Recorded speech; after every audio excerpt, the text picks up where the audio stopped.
geride yerini aldı. 6. koşu için atlar Baksini hazır. Beyaz bayrak havada start verildi ve koşu başladı. Toplu sayılabilecek bir çıkış 7 numaralı Wind of Fortune kendini öne attı. Liderliği aldı, farkı da 2 boya kadar çıkardı. Geriden ortadan 4 numaralı Cengiz Han Bey'in dışından doldurup gelen 9 numaralı Tuğbey'in atakları var. Bariyer dibini ise 10 numaralı Silver Fortune tercih etti.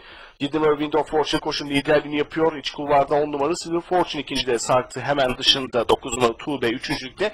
Bu ikinin 2 boy kadar gerisinde dördüncülükte ortada 4 numaralı Cengiz Han Bey var. Cengiz Han Bey'in 2,5 boy kadar gerisinde içeride 5 numaralı Atlantic Storm'u izliyorum. Onun sağrısında 3 numaralı Orhanto. Orhanto'nun hemen dışında 1 numaralı Accent. 2 boy kadar geride iç kulvarda Barrister. 4 boy kadar geride 6 numaralı Son Prens sırasıyla viraj dönmek üzere. 7 numaralı Wind of Fortune koşun lideri fark 2 boy kadar. 9 numaralı Tuğbey ikincilikte. 10 numaralı Silver Fortune üçüncülükte. Dışında dördüncülükte 4 numaralı Cengiz Han Bey var. Gerideki gruptan 5 numaralı Atlantic Storm da kendini gösterdi.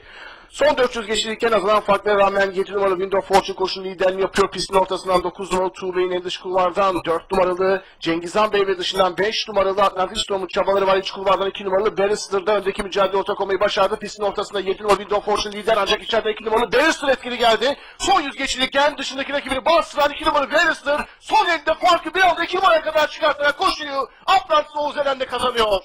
7 numaralı Wind of Fortune ikinci, 4 numaralı Cengiz Han Bey üçüncü, 5 numaralı Atlantic Storm koşudan 4. olarak ayrıldı. 2 numaralı Barrister 6. koşuyu Atlantis'i Oğuz Eren'le kazandı.